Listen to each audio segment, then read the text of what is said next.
Welcome to Her Success Matters, a podcast exploring how advisors can work together to build a pathway for women to succeed in financial services. I am your host, Christine Shaw, CEO of Investment News.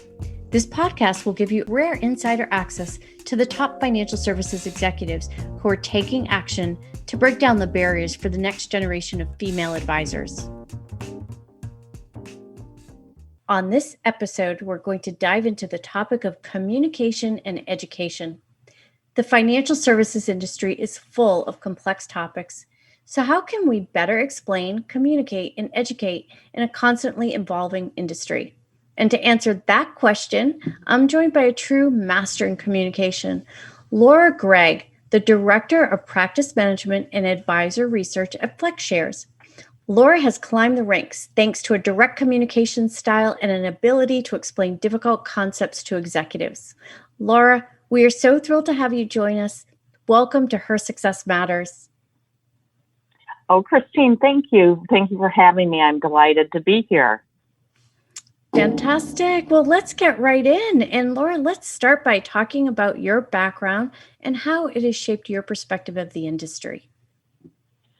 Sure. Well, I joined the industry in 1995. I didn't have a finance background at all. I'd spent some years in commercial real estate, and I targeted this industry because I thought I was a pretty good writer and researcher, and I figured I could learn the industry by writing about it. So my first job was as a shareholder report writer for fixed income products, which I knew nothing about. I was an English major, but I worked with an amazing editor who sent back nearly every single thing I wrote, just bleeding in red ink.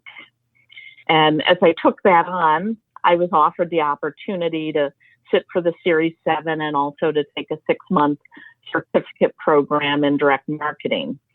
And I was new enough and hungry enough that I figured I shouldn't say no to any opportunity that came my way.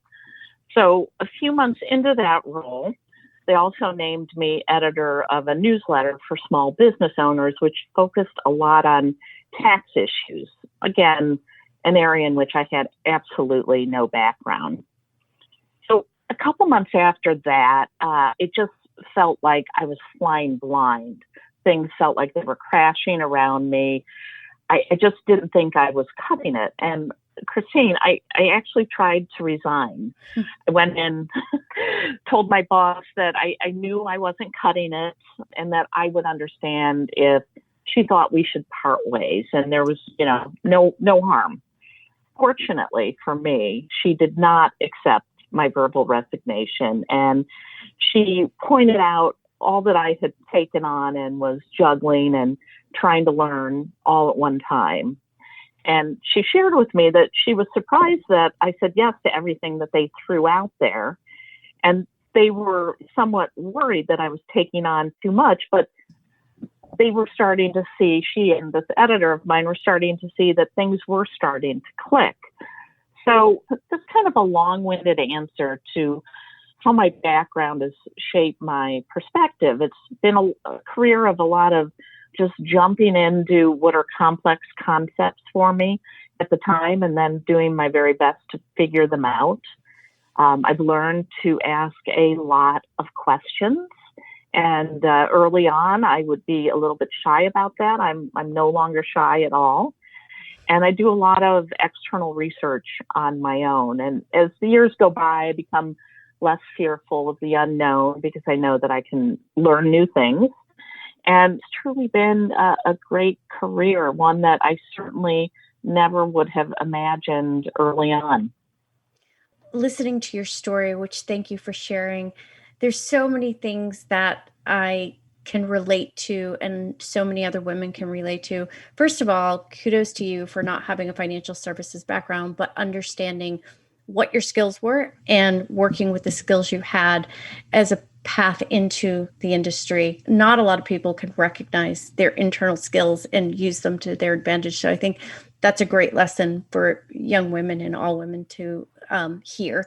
The other thing is, I felt this moment of sort of empathy and sadness when you're like, I felt like it wasn't good enough, so I'm going to resign. Oh my goodness. It's like, do you know how many people feel that way? And it's more prevalent with women. They just don't have the confidence. And thank goodness you had a very smart boss who recognized that you were better than you thought and was able to convince you, because I think a lot of us don't have that sort of resource or someone believing in you. And I love that your boss was a she.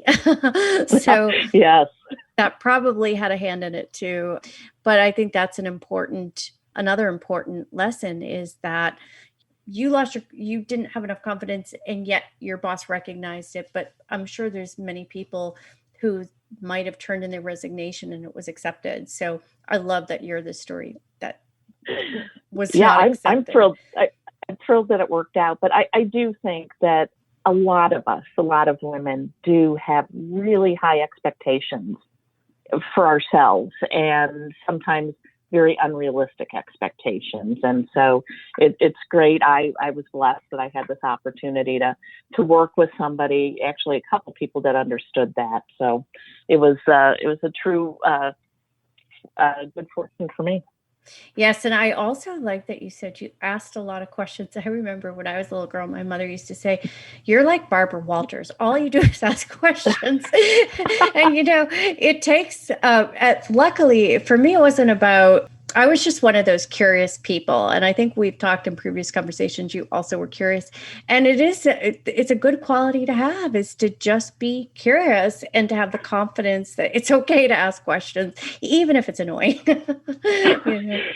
Early on, I was the kid in school who would never raise her hand, and I went to an all-women's college, and I think that kind of shifted things for me. And then when it came right to it, when I was in my career and my ability to support myself was on the line, I knew that, I can't be shy about asking questions. If I'm going to be the best that I can be, I've got to understand as much as I possibly can. Yeah, absolutely. And you've proven you've been able to do that. So that leads me into my next question for you, is that you're often tasked with explaining hard to comprehend research to this industry. How are you able to make people listen and understand it? Well, I think, especially in these days, we need to all be able to deliver information in bite-sized pieces.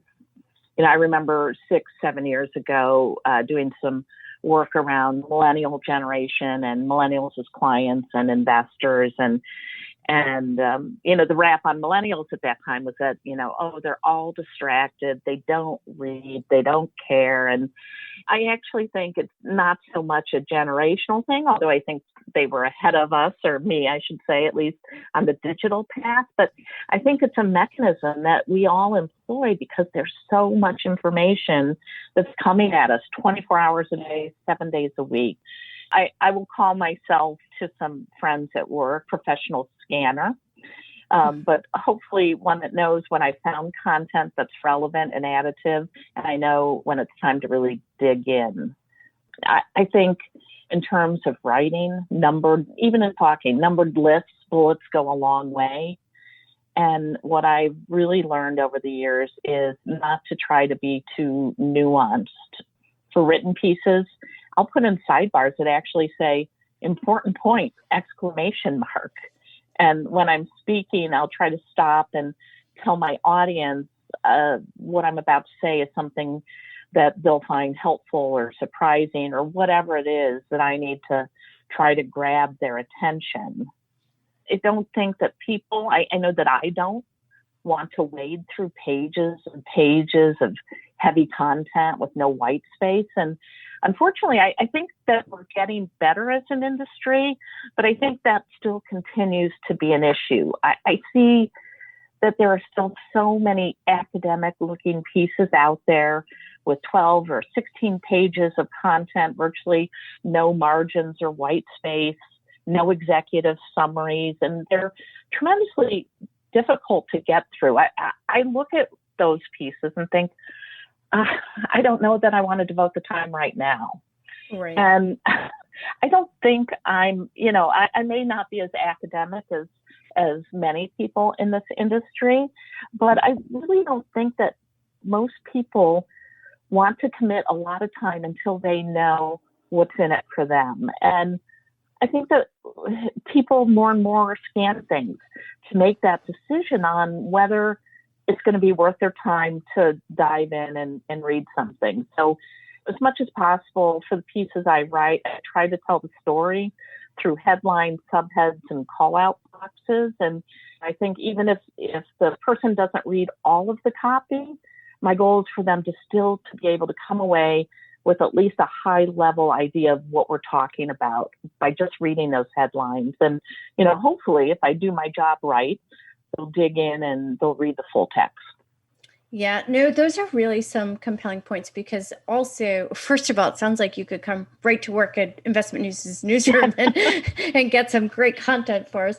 But you're right. So financial services, there's a lot of depth to the information and it can be overwhelming. It can be confusing too if you're not, depending on your level of expertise in the industry. And also, one thing you said that struck me is the way we learn today, even though it's not a generational thing, but in today's generation, we're just distracted more from the standpoint that, think about when you and I were in school, you had your textbooks, we didn't have cell phones going off and smartphones and updates and all these things. So there was a lot more time to devote to reading something. Now, a lot of times people are reading it in a different format. They're reading it digitally. And I love some of your tidbits about letting your audience know when you're about to tell something really important that is beneficial. I also love the numbered list and bullets. We call those in the writing industry, we call them mini information unit. So little mini information units, yes, MIUs, so that you can pull out something. But what all that means is that's what has made you an effective communicator. And that's really important because at the end of the day, it's about the efficacy of you communicating with your audience and making a difference. So I think that's fantastic. And, it's not a surprise because as you mentioned, that was your strength that you realized well before you became the vice president here, and that served you well. So well done on that. So Laura, from your perspective, is communication an art or a science, and why? Well, I really think it's both. I think the art is in understanding your audience and the nuances of that audience, and the science really is being able to communicate clearly in a way that makes sense to that audience. And as communicators, it is so easy to get caught up in communicating on our terms rather than communicating based on the knowledge set or the interest of our audience. And I know that's something I continue to have to remind myself. And I'll share a story with you. I think it gets that point across. In my early days as a bond fund writer, I remember completing a shareholder report for a municipal bond fund. And I was pretty excited about it. I think my editor came back with no red marks. So it was a victory for me. Yeah. But then I proudly handed it to the portfolio manager to read, and he was livid. He told me I was writing for a sixth grader and he'd be humiliated if any of his industry peers read it. And that was tough, but I caught my breath and I explained that we weren't writing for his industry peers. It was a shareholder report, and most of the shareholders for that fund in particular were retired people, and that didn't placate him at all. And unbeknownst to me, he made edits. He took his edits home and my original draft, and evidently he showed it to his mother.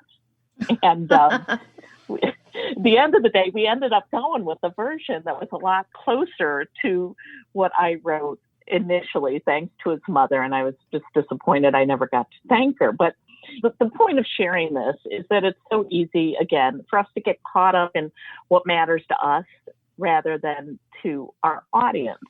When I speak to an audience or I write a paper, I try to think of it as inviting somebody into my home. I want them to feel welcome and I want them to feel comfortable. and I want them to engage in interesting conversation in my home. So if we look at that from a business standpoint, if we talk above or we write above our audience, we're not making them feel welcome, and they'll likely not want to come back and visit us. And, in our business, we need them to keep coming back, right? I love the analogy you used of it's like inviting them into your home. I've never heard someone who's strength in writing use that sort of example, but it's so logical when you think about it. And you're right, because when you're reading something, it really is about how it makes you feel. It's not just taking on the information, but as you know, you can get really caught up into something you're reading in a really powerful way if that resonates with you and it's written in a great style. So I absolutely love that. And I almost can feel like I'm visually in your living room right now, just talking through it. So one day, Laura, we'll have to do that. Absolutely. You're always welcome. So great. We'll have to see how good of a cook you are as well. But speaking of, yes, we all have the COVID. I think mine started at 19 and now maybe it's more than that, but who's counting anymore?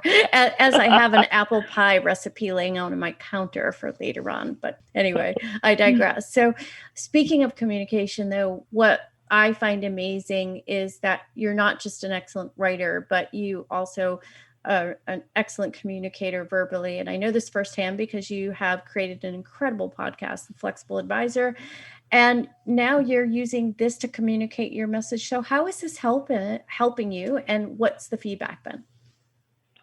Well, I have to be honest. Our plan for The Flexible Advisor was completely different than what it looks like today, some 30 episodes in.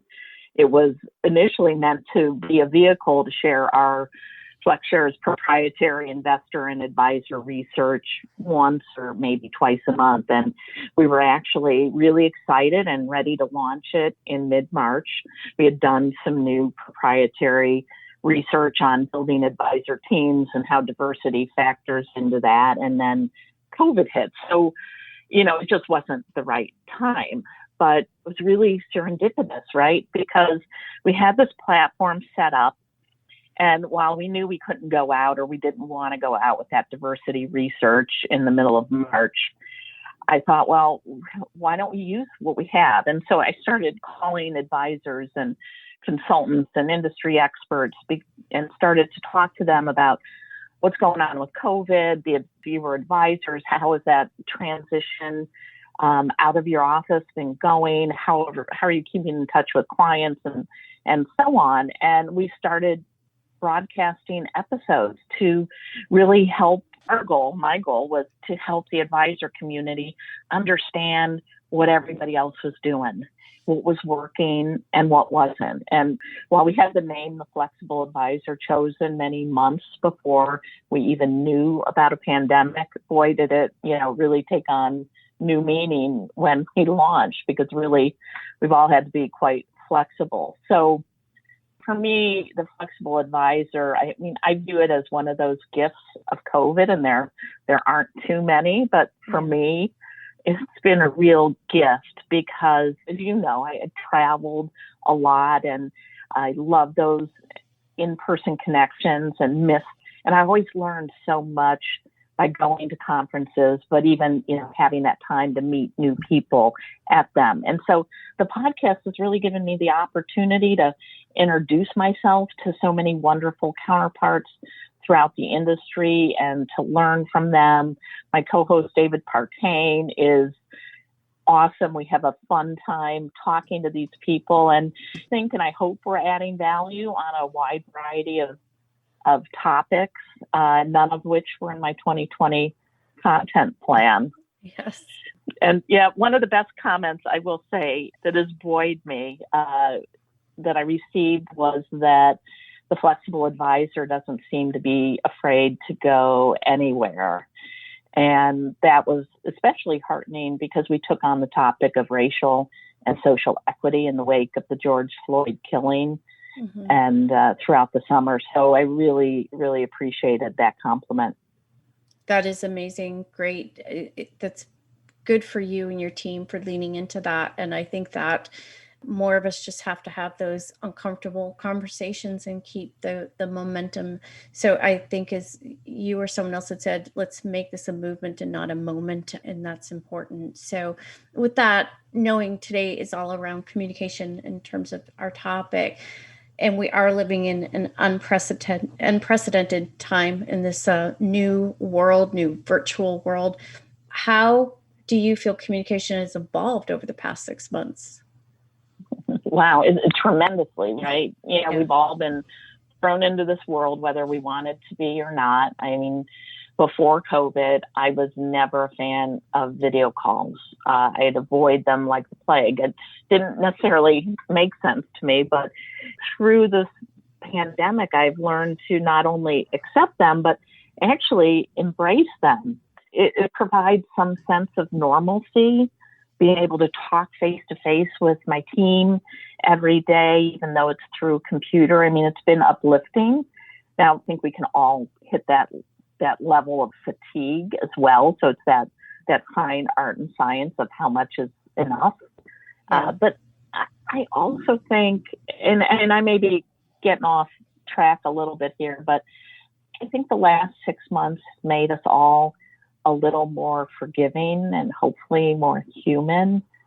I think we're understanding all of the challenges that our coworkers and our clients are navigating. And what I've seen is people cutting others some slack. And I just think that's so important these days. And, I'll tell advisors what you proactively do during this time, or maybe even more important, what you don't do, really, in my opinion, impact your client's trust and commitment to you in the future. And I think that's true for all of us. And our business is really all about relationships, and we need to nurture those in different ways during different times. I love your comment about being more human as well as forgiving. As you said, Laura, earlier in the podcast, you mentioned about writing being similar to coming into your living room. And we literally are now in everyone's homes for the most part, right? So you not only get to see who that person is on camera, but you get a glimpse into whether or not they have a pet and what their home life is like. And in some ways, although it doesn't replace the in-person, I have gotten to know people in such a better way. I know if they have kids that pop up, if they're homeschooling, if their spouse is at home doing a similar role. It's interesting. I think in a strange way, it's bringing back that human sensitivity that sometimes is lacking when you're just in a corporate world and traveling, and you just don't see who they really are behind the scenes. And I love this glimpse into everybody's personal lives. It's been great. So. Yeah, who would have thought social distancing in some cases would bring us closer together? I know, it's amazing. But you know what? I'm always amazed at the capacity of humans to learn and to rally together in times of crisis. Certainly, we don't love the crisis we're in, but if positive outcomes can happen and teach us just to be better at the relationship side of it, then that can be a silver lining as we move forward. So, that right now, Laura, getting back to the research and what you're doing some incredible research right now. In fact, even working on a project with us here at Investment News. So tell me, how does research and data help foster better communication? Yeah, thanks, Christine. I refer to this decade-long research study as my fourth child, and my family acknowledges that it's probably the favorite child, which I'm not going to lie, sometimes it is. But it's been very near and dear to my heart, and I'm so excited to be working with Investment News Research again to distribute and help us promote this on our 10-year anniversary of the research study. Just real quickly, our survey talks to advisors about how they're scaling and growing their businesses, whether that's through outsourcing the investment management functions or finding other ways to become more efficient. And you'll see teasers beginning on October in Investment News and a virtual discussion later in the year. But at FlexShares, I've had the ability to build our practice management program based on our proprietary research, whether that's the project with Investment News or what we've done around high net worth primary breadwinners or advisor teams and diversity, advisor wellness. And this has kind of been really thought out by me because I admit that I struggle with imposter syndrome. And by building practice management based on unique research that I'm very involved in, it helps me with that. And I'm very intimately involved. I work on creating the surveys. I stay with it every step of the way, from creating those surveys and ensuring that we have the proper segmentation built into the survey findings. I know some people on your team, Christine, if they haven't already, will tell you that my micro segmentation may be a bit too much, but there's a method to my madness. As you know, I speak to a lot of different groups, and what I do with this research, because I have data in the segmentation, I'm able to customize my presentation to each of the audiences that I speak to. And hopefully, again, like that we talked about earlier, talking to them about what's relevant for them, not what's relevant to the entire industry or what's relevant to me and to FlexShares. So if I'm speaking to startup firms, I can pull in data from advisors their size. Likewise, if I'm speaking to mega firms, I'll present findings that align with the 1 billion or 3 billion plus RIAs. But this has always been very important to me because I want to make the presentation as relevant as I can. And, I truly believe, again, if the advisors decide to spend some time with me, I want to make it worth their while. And having all of this data at my fingertips allows me to do that. It makes me feel like an expert, and I can navigate that imposter syndrome that I sometimes face. And hopefully the end result is better for my audience. Well, you've just proven how you do make communication both in art and science. You use the science to get to the data and the people, and the art of creating the content in the right tone of voice for who your audience is. So that's fantastic. And let's, with the imposter syndrome that you talked about, that's not unfamiliar to a lot of women, and it's more prominent with women. And so to that end, I want to know if you've had a mentor or sponsor who's helped you along the way or been an important influence for you during your journey in the industry. So I've never had a formal mentor, but I have had a lot of people along the way, both men and women, that I felt I could go to for advice. And those people were great guides to helping me see things different, from different vantage points. Over the last decade, I've had a couple sponsors, though, that were, instrumental in helping me get to where I am today. And one of those people is Marie DeZanna. She works at Northern Trust running our EMEA business, but she was a past winner of the Investment News Women to Watch Awards. And after probably going back 7 or 8 years, after a management change within my area at Northern Trust at the time, I looked around and I wanted to be proactive so that I could land somewhere where I thought it would be beneficial for me rather than wait to be placed somewhere else in the organization. So I didn't know Marie well. I knew she was smart, and I also knew she could be really tough, but I knew I would learn from her, and that's so important to me. So I went out and asked her if she'd consider having me as part of her organization, and she pointed out she ran a sales business, not a marketing business, but she took me in, put me outside of my comfort zone. I ran a business analytics and sales enablement team for her. Again, all new, no background in that. But that was a really important move for me in my career because I was pushed to understand the dollars and the cents of the business in a very granular way.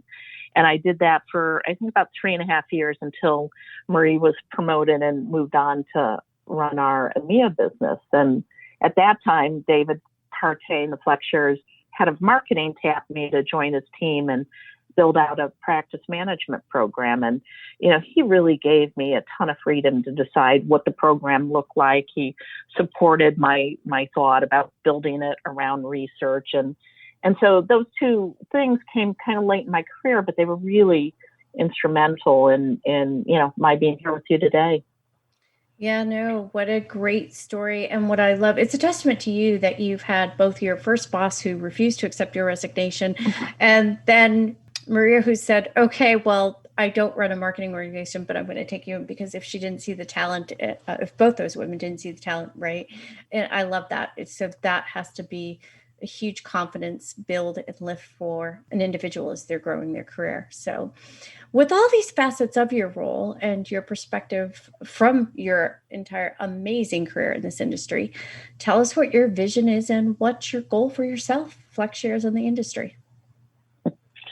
Wow, that's a big question. It's a lot, yeah.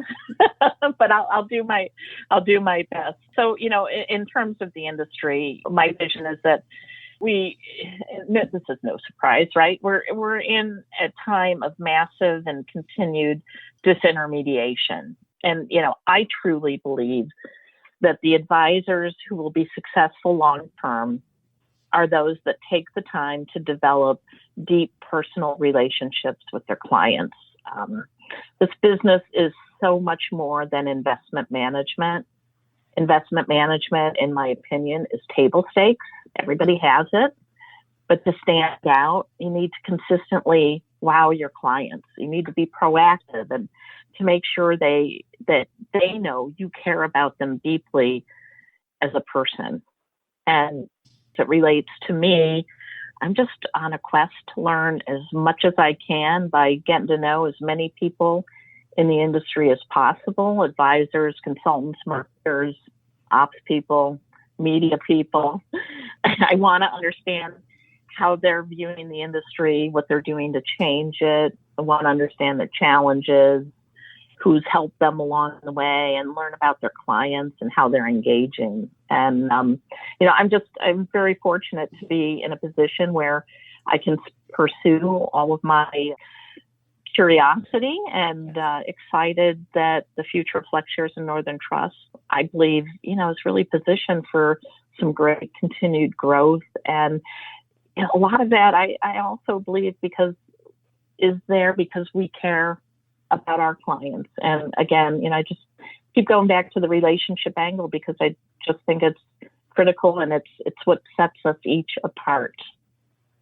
I agree that relationship building and trust, no pun intended, that you build, that you can't really replace with anything else except the human interaction. So I think you're spot on with that. And you've done an amazing job. And from the research you do and your unapologetic demand on perfection is what's going to get your company to continue to grow. And I think that's amazing work. So, and we're very thrilled to be a partner with you in providing that research. So my final question, and we're actually, this has been such a fun conversation, time's flying by, but my final question, Laura, is tell us why, in your words, her success matters. I would love to, Christine. Oh, yay. And I'm going to pull in some data points because that's who I am. But I would expect no less. Her success matters because women represent 51% of the U.S. population and 50% of managerial positions, but we still struggle with pay and opportunity gaps. In our industry, women represent fewer than 14% of financial advisors, according to Cerulli Associates. And her success matters because there are a lot of women like me, I know, that have suffered from imposter syndrome. And I think that's because we haven't seen a lot of women in senior roles, and maybe we haven't had the sponsors. I know I didn't until fairly late in my career, and we need more women in our industry to do more sponsorship until our boardrooms and our senior management suites look like the overall population. Exactly, till we can walk in a room and it's normal to see diversity, which I look forward to and is a passion of mine and a commitment. So I think you've offered some great insights and inspiration, things from leaning in at a young age or young point in your career of what your strengths are, playing to your strengths, being curious, finding people who believe in you. And I love too that you've always kept a thread of you can hear in how you tell your stories and how you approach your work, that it's that relationship from making your writing equivalent to being in your home, to making sure the detail is there, to making sure the human relationship is there. It's all those ingredients together that are combined to make a successful outcome, and maybe apple pie someday that we'll share in a living room, which I would really look forward to. Great. So thank you so much, Laura. I really appreciated our conversation today. Thank you for having me. Thank you for listening to this episode of Her Success Matters. Click the subscribe button below to be notified when new episodes become available, and share this podcast with others that believe her success matters.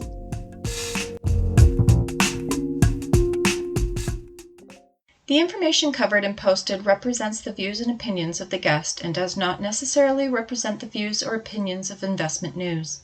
The content has been made available for informational and educational purposes only. The content is not intended to be a substitute for professional investing advice. Always seek the advice of your financial advisor or other qualified financial service providers with any questions you may have regarding your investment planning.